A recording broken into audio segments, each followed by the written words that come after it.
Hello la team, j'espère que tout le monde va bien, que vous avez tous passé une bonne semaine. Comme d'habitude, petite vidéo d'analyse pour voir ce que je vais attendre du coup des marchés pour la semaine prochaine. La vidéo sera peut-être un peu plus longue que d'habitude parce qu'il y aura du coup peut-être éventuellement plus de choses à dire. J'ai plusieurs scénarios. Pour commencer déjà le DXY, je suis toujours haussier, hein. Bien entendu, je suis toujours haussier jusqu'à cette liquidité qui est ici. Ici, j'ai une liquidité qui est en interne, en daily, qui a été récupérée. C'est pourquoi je pense qu'il y a une réaction. Maintenant, on va dire que j'ai un peu le cul entre deux chaises. Donc, je vais attendre des confirmations pour chercher de la hausse. Donc ici, on voit bien qu'il y a un low, il y a un high, donc il y a un mouvement haussier. Ici, il y a un énorme fair value gap qui est ouvert, mais en weekly aussi. En weekly aussi, il y a un previous weekly low et en daily, maintenant si je vais sur du 4 heures, voilà, ici j'ai des equals. Donc finalement, le marché ici pourrait retracer pour redonner une expansion haussière. Maintenant, ici, j'ai un busy daily qui pour moi ne devait pas fonctionner. Je pensais réellement qu'il allait y avoir un retracement qui allait s'enclencher. Maintenant, ça reste toujours faisable, mais quand je vois cette bougie daily, en fait, elle me dit pas de continuer de vendre. Elle me dit pas de vendre, tout simplement. Elle me dit pas c'est bon, on rentre dans une phase de retracement. Cette bougie va plutôt me dire bon bah on est en train de rejeter un énorme busy, on a pris un PDL et possiblement on pourrait éventuellement se retourner et chercher la liquidité qui est là-haut. Maintenant, quand je vais en 4 heures, bah, là on voit effectivement que le marché est rentré en phase de retracement. Donc là actuellement le marché en 4 heures est baissier. Donc ce que je vais attendre la semaine prochaine si je dois poursuivre de la hausse, c'est que le marché vienne au-dessus de ce VIH4 pour qui clôture en bougie H4 au-dessus de ce VI pour du coup continuer de chercher des achats en direction de cette liquidité, mais aussi bien sûr de celle-ci. Voilà. Donc voilà mon scénario en fait pour le DXY. Donc pour l'instant, je suis haussier en weekly, en daily. Par contre, le H4 et baissier m'indique potentiellement une phase de retracement après prise de cette liquidité ici. Donc là, je suis acheteur, mais en 4 heures, je suis vendeur. Donc tout simplement, si je veux continuer à acheter, je vais attendre une clôture au-dessus du VI H4. Si ça n'arrive pas et que le marché continue à descendre, je vais chercher tout simplement d'autres targets et je vais entrer du coup sur une phase de retracement qui sera le previous weekly low, les equals. Je regarderai ce qui se passe du coup dans ce fair value gap weekly, mais surtout, je pense que s'il retrace, il peut très bien revenir dans ce daily. Il y a un énorme fair value gap qui est ouvert en zone OTE, dans un order block. Enfin là, il y a tout. Donc on verra ce qui se passe la semaine prochaine par rapport au DXY. Maintenant, du coup, pour le OSD, donc j'ai stopé weekly qui est ici, donc cette bougie verte. J'ai une bougie de rejection sur les liquidités que je voulais chercher. Je suis toujours baissier sur le USD étant donné que je suis toujours haussier sur le DXY. Je vais aller tout de suite en daily. Et qu'est-ce que je vois en daily? C'est un peu pareil que le DXY, hein. Ici, j'ai un CB daily, grosse rejection, prise d'un PDL, clôture en CRT. Là, il y a tout en fait pour vendre. Il y a tout pour chercher de la vente. Maintenant, tant que le VI H4 ne casse pas sur le DXY, je ne chercherai pas de la vente sur l'euro SD. Donc dans le cas où le VIH4 ne casse pas, je pense que le marché peut retourner du coup dans son order block weekly ainsi que potentiellement dans son fair value gap daily qui comporte aussi un volume imbalance. Donc voilà à voir.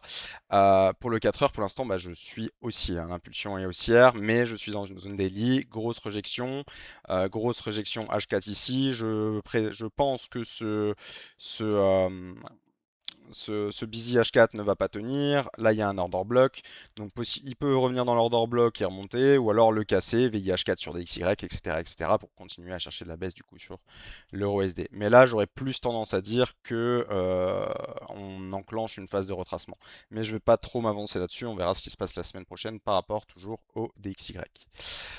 Pour le gold, il est aussi un peu plus compliqué, je trouve. Là, on a atteint des très belles targets. Déjà, celle-ci, on a retracé, on a recherché cette liquidité. Donc là, moi, ce que je vais attendre du gold, étant donné que là, en daily, j'ai pas vraiment de zone, j'ai tracé un Fibo, je vais attendre au-dessus des 50%. Ici, j'ai un FVG daily de tracé, je vais pas travailler dedans, hein. Il peut repartir à la baisse, auquel cas, c'est pas grave, il repartira à la baisse de ce CB daily.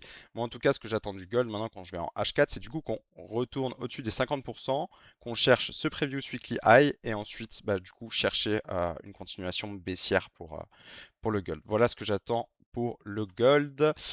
Concernant les indices, bah déjà sur les indices tout de suite, ici il y a une SMT avec le NQ. Donc ici on prend le lot, mais sur le NQ, on va y aller tout de suite. Voilà, ici on ne le prend pas. Donc il y a une SMT.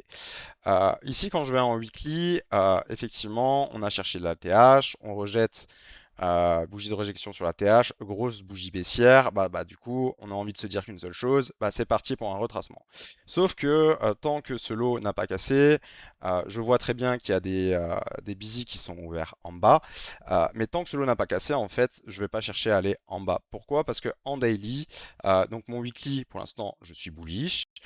J'ai rien à dire là-dessus. Pas dans une phase de retracement. En daily, tout simplement, j'ai un low, j'ai un low qui récupère une liquidité. On est très bas. Quand je vais en 4 heures, ici, j'ai un breaker block 4 heures et un FVG 4 heures qui est là. Donc le FVG est très petit, mais j'ai aussi le 8 kg. Et ce qui m'intéresse surtout, c'est le breaker block 4 heures. Mais ce qui est marrant quand même par rapport au S&P, c'est que le breaker block, bon, je l'ai tracé selon comment on le trace, si je le trace comme ça, mais en le traçant comme ça, j'ai les 50% du breaker qui se trouve ici. Comme par hasard, j'ai les 50% de mon AVG H4 sur les 50% du breaker. Donc ça, c'est une petite confluence que je rajoute à mon analyse. C'est surtout le fait qu'on vienne récupérer le previous 8 kg. Pour l'instant, en H4, on est bien baissier. Je vais voir ce qui se passe. Il peut y avoir un retournement dans cette zone. Du coup, pour déjà un minimum chercher ces equal high qui sont ici, déjà un minimum, et ensuite chercher potentiellement un order flow suivant ce qui va se passer sur cette première liquidité. Pour le NQ, du coup, ça va être un peu la même chose. Donc, du coup, on va regarder vite fait en weekly. Donc, weekly, effectivement, on pourrait rentrer dans une phase de retracement, mais ici, on a l'order block weekly qui s'est validé par corps de bougie. Donc là, ça fait peur, grosse réaction baissière. Mais la prochaine bougie, ça peut être un sweep de liquidité du previous weekly low, retour dans une zone base, zone ETE entre ce low et ce high, pour ensuite rebalancer à la hausse. Ça, on n'en sait rien pour l'instant. Comme dit, je ne m'avance pas dans un retracement tant qu'on n'est pas sous ce low. Et sous ce low, je verrai ce qui se passe. En daily, comme le S&P, low, high. Si je trace un Fibo, j'ai la zone ETE. Je vais en 4 heures et j'ai la même chose. Ici, j'ai un breaker block 4 heures et le FVG, du coup, il est au-dessus de ce breaker block. Mais là, ce qui m'intéresse, comme sur le S&P, c'est le breaker block. Il y a un weekly low. Donc, je vais voir, du coup, si semaine prochaine, on peut faire quelque chose dans ce style-là. Boum, boum, boum. Et repartir à la hausse. Pour le dos, je trouve un peu plus compliqué. Lui, il est bien monté. Il a recherché un ATH alors que ses frères ou ses cousins n'ont pas cherché d'ATH. Donc, lui, il bouge beaucoup plus que euh, le S&P et le NQ en ce moment. Euh, Ça veut dire que lui, je sais pas trop ce qui peut se passer, mais je vais regarder ce qui va se passer déjà sous un preview 8 kg. Mais du coup, pour le Dow Jones, je le verrai bien retracer jusqu'à sa zone ici. C'est un OB daily avec un EVG daily toujours open pour ensuite rechercher son ATH. Donc deux zones de tir en fait pour le Dow Jones. Je vais chercher ce qui va se passer sous le previous 8 kg, voir si je peux éventuellement chercher un achat ou sinon un retour dans l'OB daily avec le EVG daily. Voilà les copains, j'espère que la vidéo d'analyse vous a plu. Je vous remercie de m'avoir écouté. Je vous souhaite une bonne fin de week-end. Allez, ciao, ciao.